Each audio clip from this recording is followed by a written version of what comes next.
What's wrong with that? You making fun of family.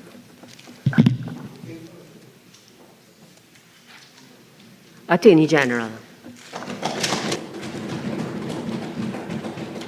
Thank you, Madam President.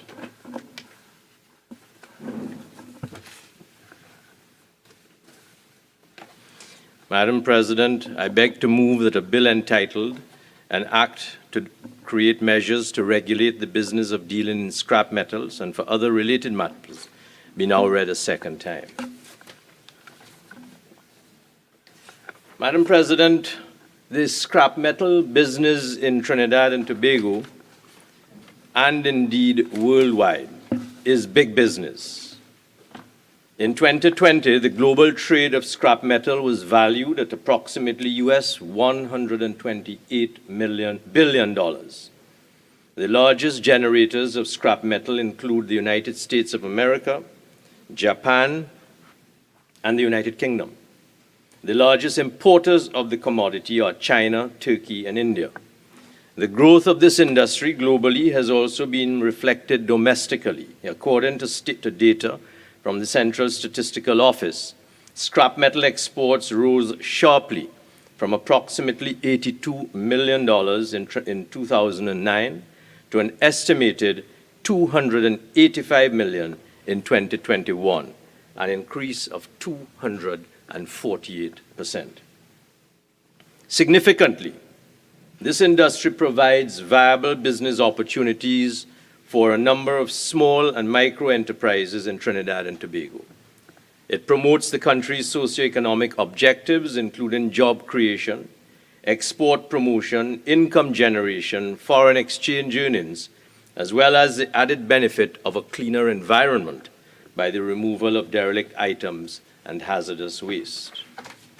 This exponential increase in exports has also, Madam President, unfortunately involved a concurrent increase in the larceny of various metals that support the country's critical infrastructure on a scale which has threatened our very national security capacity. The Telecommunications Services of Trinidad and Tobago, the Trinidad and Tobago Electricity Commission, and the Water and Sewerage Authority are among the utilities severely affected by persons who have stolen millions of dollars worth of cable and iron pipes. Excuse me. During August 2022, it was reported that the police recovered over $1 million in iron and steel poles belonging to the Ministry of Works, which were found at a scrap iron yard in central Trinidad.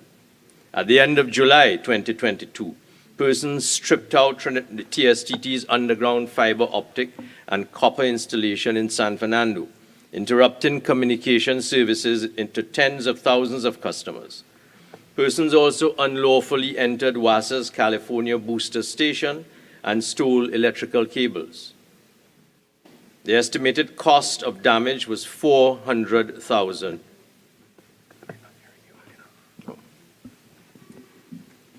Thank you. The estimated cost of damage was $400,000. The Ministry of Public Utilities reported that TSTT spent $15 million in restoration works, and TNTech spent $3 million as a result of this larceny of cable and iron. The private sector, the Downtown Owners and Merchants Association, in June 2022, called on the police to take action as copper thieves were caught targeting businesses in Port of Spain, our capital city, hacking away copper lines attached to air conditioning units on rooftops. Significant also in the scourge of illegality associated with this industry is the proliferation of illegal scrapyards, money laundering, and concealment of illegal firearms. Madam President, the history of attempting to regulate this industry dates back to 2013, and what we are engaged in today is simply an updated, robust culmination of more than 10 years of study for the attempted regulation of this important industry. In 2013, there was an approved scrap metal policy for Trinidad and Tobago. Consequently, the Old Metal and Marine Stores Amendment Bill 2013 was prepared and further revisited in 2015 after consultation with the Ministry of Trade and Industry. Given the rapid changes to the industry and the new developments emerging during the last decade, however, the Ministry of Trade and Industry undertook a further review of the 2013 policy. The further consultations involved consultations with key industry stakeholders, including, among others, the Trinidad and Tobago Scrap Iron Dealers Association, the Environmental Management Authority, the Ministry of Rural Development and Local Government, Ministry of National Security, the Trinidad and Tobago Police Service, and the Ministry of Health.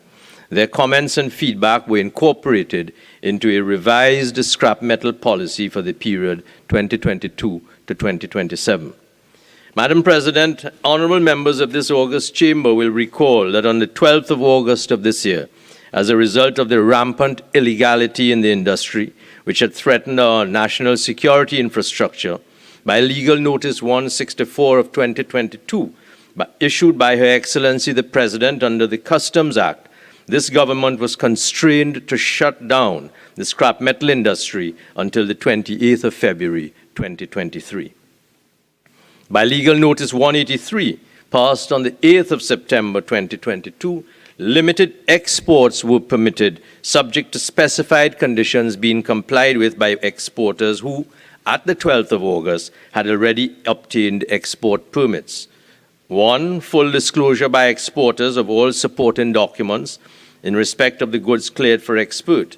2, the provisions of names and addresses of the dealers from whom the scrap metal was purchased. And 3, permitting inspection of the contents of the containers which had been cleared for export.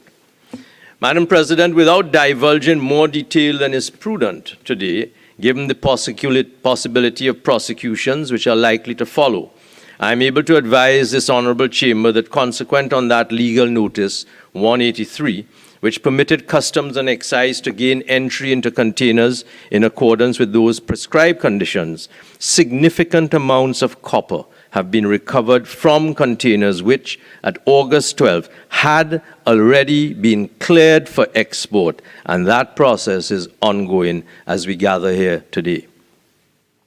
Madam President, immediately following on the issue of the first Legal Notice 164 on the 12th of August 2022, as Attorney General and Minister of Legal Affairs, I passed a brief to the Law Reform Commission for the urgent development of a policy paper and a draft scrap metal bill 2022 for the urgent reform of the industry to enable me to take that policy and that bill to Cabinet.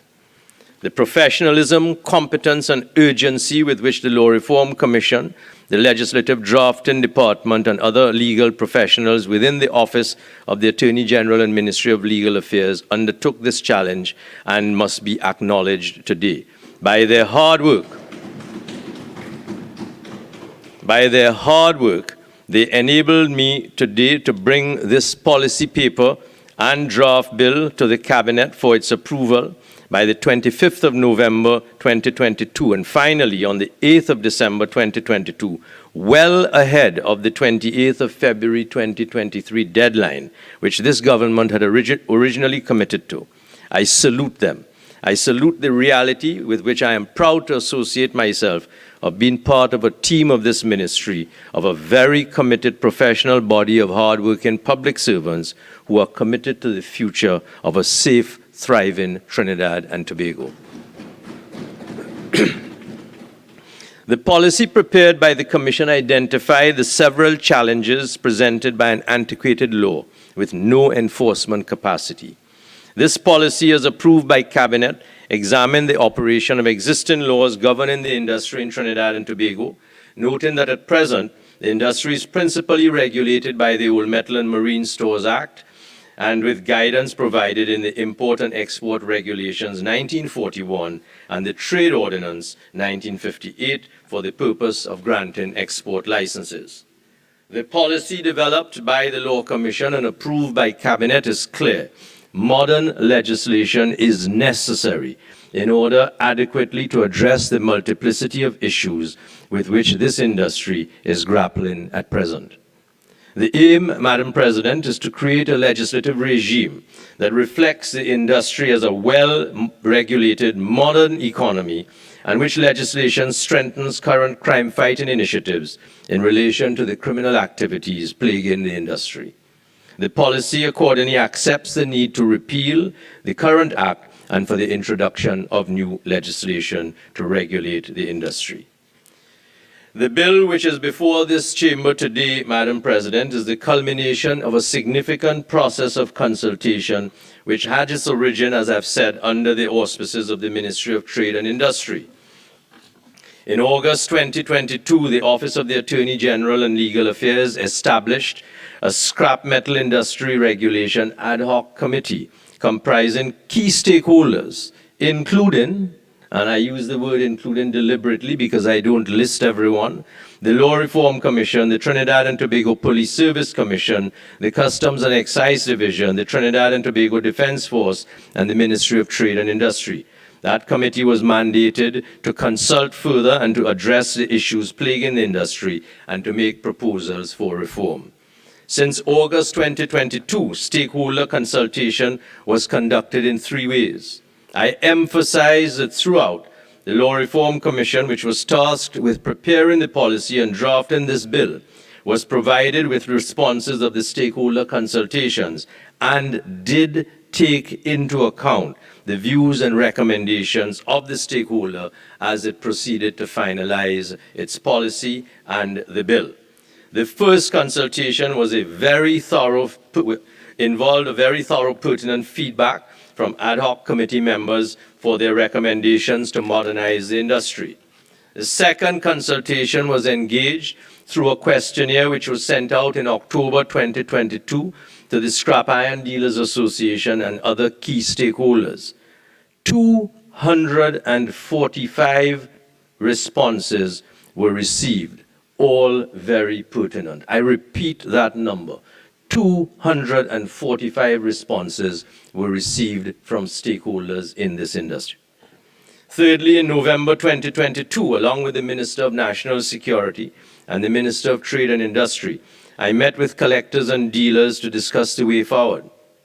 At this meeting, we informed the stakeholders present of the work of the Law Reform Commission of the draft scrap metal bill, which had been prepared months ahead of schedule, invited discussion with stakeholders present, and followed up with an email summary of what the bill proposed, with a further invitation to send in comments for the consideration of the Cabinet when it met to review and approve the bill. Very useful stakeholder input was received. The Commission, Madam President, also undertook a comparative analysis of the laws of regional jurisdictions such as Guyana, Jamaica, Barbados, and internationally the United Kingdom, as it pertains to provisions relating to the industry. Provisions such as the licensing regimes, types of licenses, information to be provided upon application for a license, the provision for a register of licenses, the powers of entry and inspection, as well as offenses and penalties.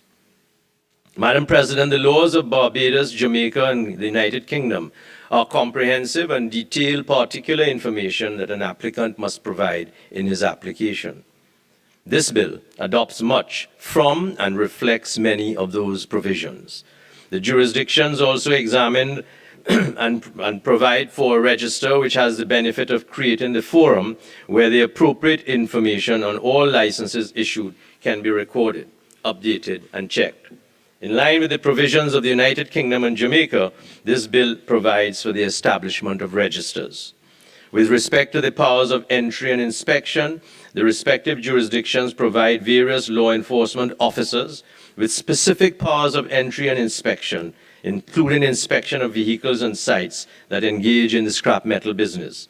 The government of Trinidad and Tobago is cognizant of the fact that any regulatory regime is only as good as the enforcement regime that supports it. Hence, the approved policy recommends a power of entry and inspection.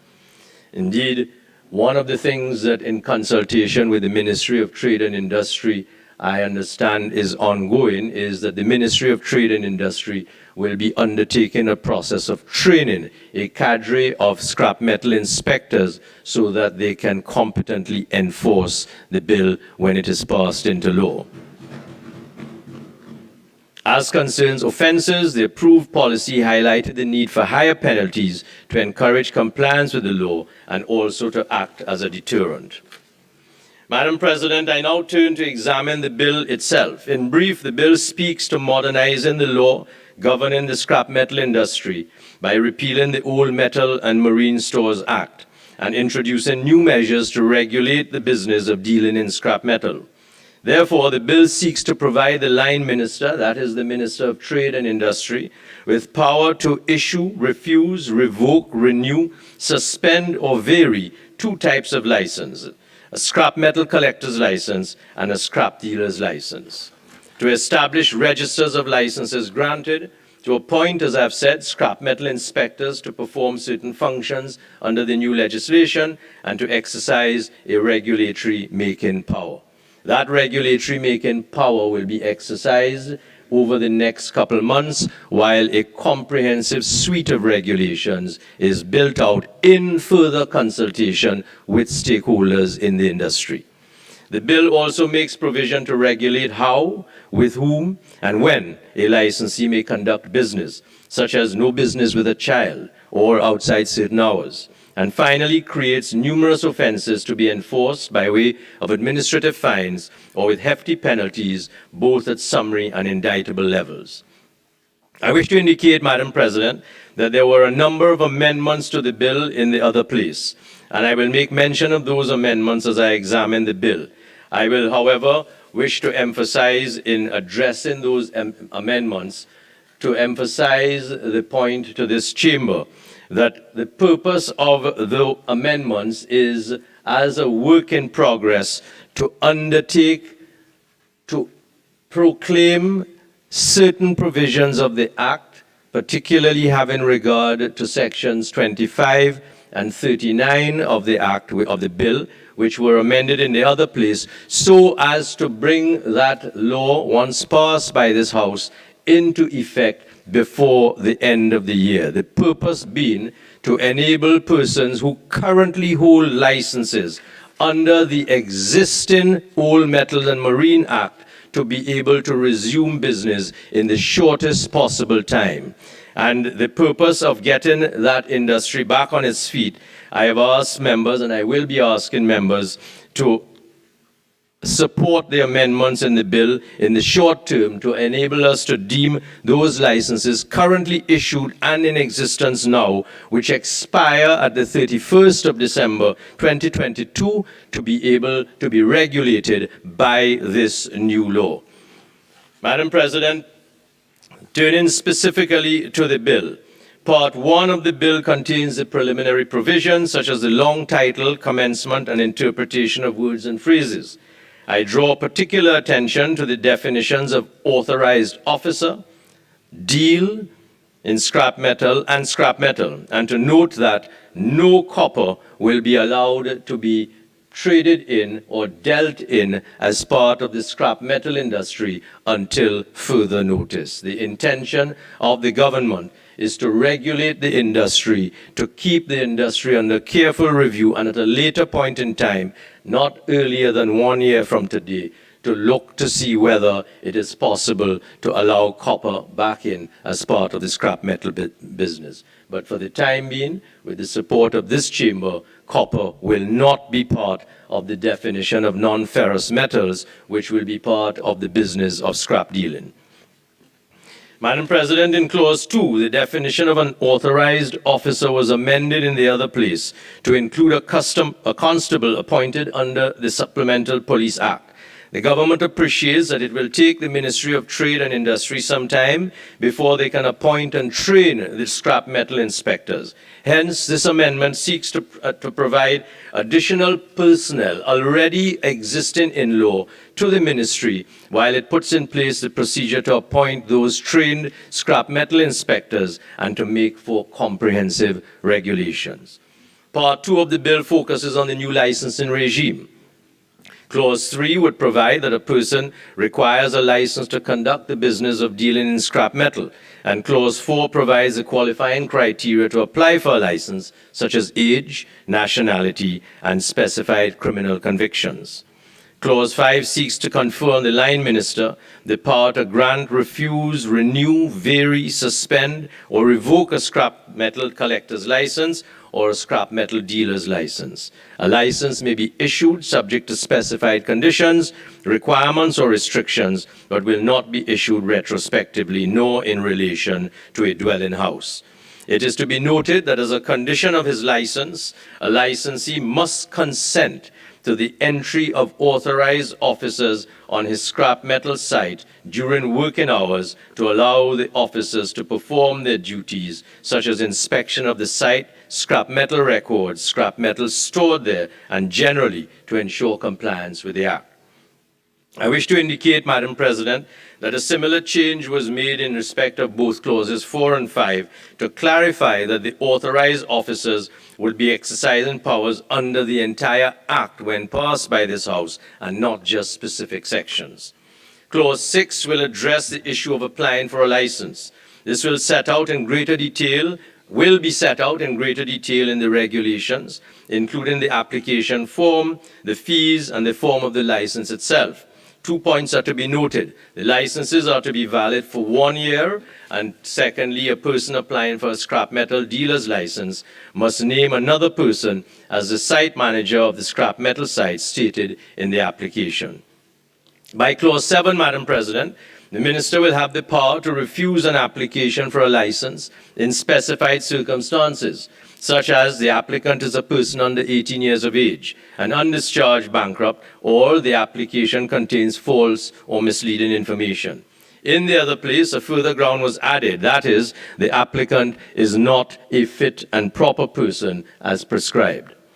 Clause 18 will seek to confer on the Minister, Madam President, a power to renew a license, and this will be done essentially if the applicant has operated within the terms of the Act or the terms and conditions of his license, or other matters which will be set out in the regulations.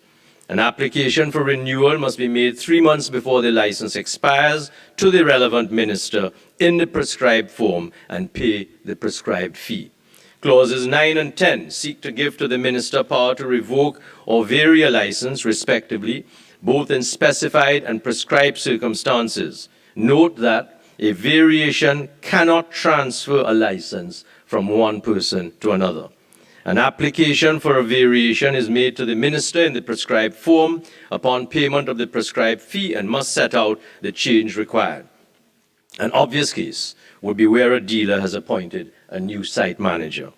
Clauses 11, 12, and 13 allow for the application of the principles of natural justice. That is to say, a person will have the right to be heard before the minister decides to suspend, refuse to grant, not review, renew, or revoke a license, and if the minister does not grant, nor renew, or revokes a license, the minister must notify the person of his or her decision with reasons being given for that decision. Clause 11, Madam President, was amended in the other place to expand the power to undertake an inspection prior to suspension from scrap metal inspectors to all authorized officers. This amendment is practical. It is intended to allow the line ministry to establish the procedures to appoint and train scrap metal inspectors in the period from now, hopefully, to not later than the 14th of April, 2023, which is the deemed operationality that Clause 39 is asking this House to give effect to. Madam President, Clause 14 is a prohibition against the transfer or assignment of a license, which will also not pass to a new owner who buys a scrap metal site from a licensed dealer. Part 3 of the bill sets out the provisions to regulate how a person conduct the business of dealing in scrap metal. Clauses 15 and 16 provide that a scrap metal collector's license is required to transport scrap metal. The license must be prominently displayed in the motor vehicle being used to conduct the business. The collector must obtain personal information from the person he purchases or receives scrap metal, and he must get a signed and dated statement from that person that he is the owner of the scrap metal or has the authority to sell it. Clause 15, Madam President, was amended in the other place to clarify that a person transporting scrap metal is required to get a collector's license only if he is dealing in scrap metal, and dealing is defined so that a person taking an old metal household item to a dealer is not a collector and will not require a license. Clause 17, on the other hand, seeks to provide the rules applicable to a scrap metal dealer in the conduct of his business, such as possession of a valid scrap metal dealer's license, satisfying certain prescribed conditions, prominently displaying a copy of his license and a business sign with his name, etc., at his or her scrap metal site. Madam President, Clause 18 seeks to set out some conditions applicable to both a customer, a collector, and a dealer, such as buying or receiving scrap metal only during the hours of 7 a.m. in the morning to 6 p.m. in the evening, sorting or loading scrap metal at a scrap metal site only during the hours 7 a.m. to 6 p.m. No scrap metal business with or employment of a child. No scrap metal business with a person who appears to be under the influence of any intoxicating liquor or drug. Loading of a freight container only at a licensed scrap metal site. Clause 19, Madam President, seeks to impose the duty on a scrap metal dealer who buys or receives scrap metal to keep it at his scrap metal site without selling or altering it for 15 days. And the purpose of that being to allow anyone who suspects that their materials have been stolen and getting a report of that to give notification to the relevant person so that the scrap metal site can be visited and the fact of the stealing investigated. Clause 20 also seeks to impose another duty on a scrap metal dealer who wishes to operate a new business address. He must apply for a new license for the new scrap metal site. Clause 21 will impose a duty on both scrap metal collectors and dealers to keep proper records of their scrap metal business at the time of each transaction, and the record must be in written or electronic form. By Clause 22, the record must be kept for at least 6 years. Part 4 of the bill addresses the issue of exporting scrap metal. It is to be noted that this bill makes no specific provision for an export license for scrap metal. That is, instead, by clauses 23 and 24, a person wishing to export scrap metal will be required to get an export license under the Trade Ordinance 1958 from the minister, because scrap metal, except copper, will be added to the export negative list. The export negative list, Madam President, provides a list of goods requiring a license for export from the minister. The exporter must give at least 7 days written notice to the minister and the Commissioner of Police so that relevant officers can be present to inspect the loading of the scrap metal and certify that it is fit for export. One only has to refer to my earlier remarks at the fact that containers which had been cleared for export at the 12th of August are currently being unloaded and copper is being removed from those containers. In the other place, the need to give the notice in a prescribed form was removed, so a person can prepare an ordinary written notice, say by a letter or perhaps even by an email. Part 5 of the bill deals with inspections. By Clause 25, Madam President, provision is being made for inspection of premises by authorized officers who may enter and inspect the scrap metal site, scrap metal on the site, records of vehicles or containers on the site. Entry must be made at a reasonable time when the site is open for business. In light of the prior consent given by licensees to permit the entry of authorized officers to their scrap metal sites, Clause 25 was amended in the other place to make it clear that authorized officers may enter scrap metal sites at any reasonable time in order to perform their duties under the Act. They may use reasonable force if necessary to perform their duties. A police officer, however, would need a warrant to enter a dwelling house if he reasonably believes that an offense under the Act was or is being committed at that dwelling house. By Clause 26, a police officer may stop and search any person whom he suspects is in possession of stolen scrap metal, and if necessary, arrest the person and seize the scrap metal for inspection and investigation. Part 6, Madam President, of the bill deals with scrap metal inspectors. They are to be designated as such by the Minister under Clause 27, and Clause 28 sets out their functions. Clause 27 was amended in the other place to allow the Minister to be able to designate any person for the time being as a scrap metal inspector and not just public officers. The purpose being to expand the pool of persons from whom the Ministry may consider an appointment of such officers. Part 7 of the bill provides for the creation by the Minister of Scrap Metal Collectors Register, a scrap metal dealers register, those being both public registers and a private register. The registers may be in written or electronic form. The public may inspect and get a copy of an extract from any of the public registers. The Minister may disclose data in relation to the private register in very specific, limited circumstances. The Minister will have management of those registers and must ensure that the information therein is correct and updated. Where there is any change in any information in relation to the scrap metal business of a collector or dealer, that scrap metal collector or dealer must inform the Minister, who is required to make the necessary change to the register. Those matters are set out in clauses 29 through to 31. Madam President, Part 8 of the bill seeks to provide for the use of administrative fines in lieu of criminal sanctions. By Clause 33, the Permanent Secretary of the Ministry of Trade will have the discretion to offer a person by notice the chance to pay an administrative fine within 21 days. The offense and the fine will be set out in the regulations.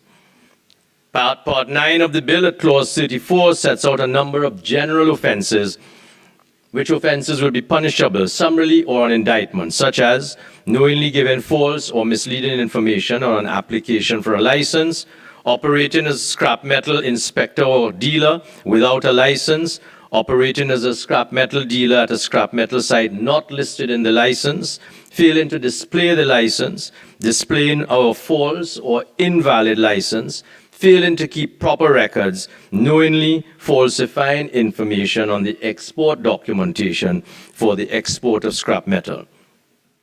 Part 10 of the bill seeks to deal with numerous miscellaneous provisions under clauses 35 to 42, such as a general power for the Minister to vary time under the Act, a right of appeal to challenge any decision of the Minister under the Act, a power to the court to suspend or revoke a license upon conviction, a transitional provision to address current licenses, a power to the Minister to make regulations, repeal of the Old Metal and Marine Stores Act, and a consequential amendment to the Proceeds of Crime Act. The consequential amendment to the Proceeds of Crime Act being introduced, recognizing that significant money laundering and other crimes covered under the Proceeds of Crime Act can take place within this industry. In the other place, Madam President, Clause 39 was deleted and a new clause was inserted.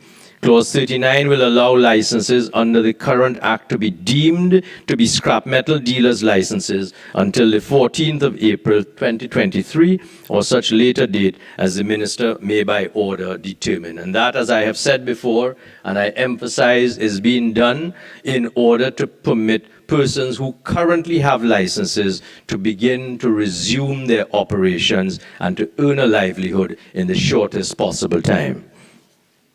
In order to benefit from this provision, the license holder will be required to make a declaration that he consents to the entry of authorized officers onto his scrap metal site. The form of the declaration is set out in the second schedule, which was amended to be included in the other place to make it easy for license holders to comply with this condition. When I say was amended, it was amended by insertion. It did not exist in the original draft of the bill, which came to the other place. The date of the 14th of April 2023 was selected because it is the same date already set out in Legal Notice 2015 of 2022, which extended the periods of time specified in Section 4A1 of the current Act. The Minister will also be empowered to impose terms and conditions on these transitional scrap dealers' licenses and to specify the scrap metal sites to which they apply. Madam President, the deeming of existing licenses to scrap metal dealers' licenses will make existing license holders and the scrap metal dealers under the Act regulated and capable of being regulated by certain prescribed provisions which will be partially proclaimed once this bill is passed into law. Hence, the government will be able to bring certain enforcement and other provisions of the Act which regulate the scrap metal dealers into force in order to enable those dealers to resume business. For example, authorized officers will be able to begin entering and inspecting scrap metal sites now, charging scrap metal dealers for offenses under the Act, and monitoring the loading of containers for the export of scrap metal. Because whilst we recognize the need of persons, the small business community in particular, to resume operations, we also have to ensure that we do not allow the reopening of the door for the rampant criminal and illegality which obtained prior to August 12, 2022. This amendment will also ensure that current licensed scrap dealers will be able to operate once this new Section 39 comes into place.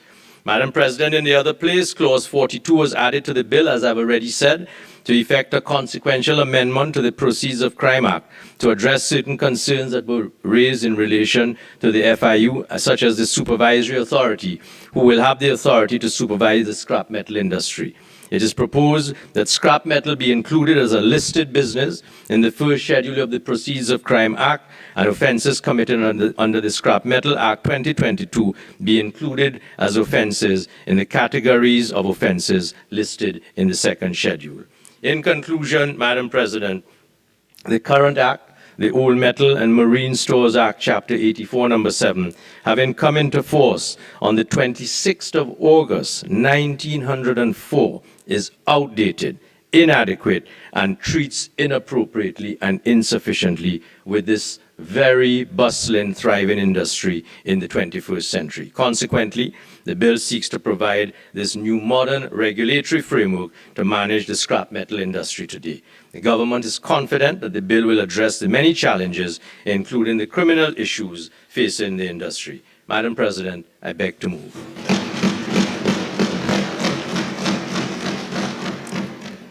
Honourable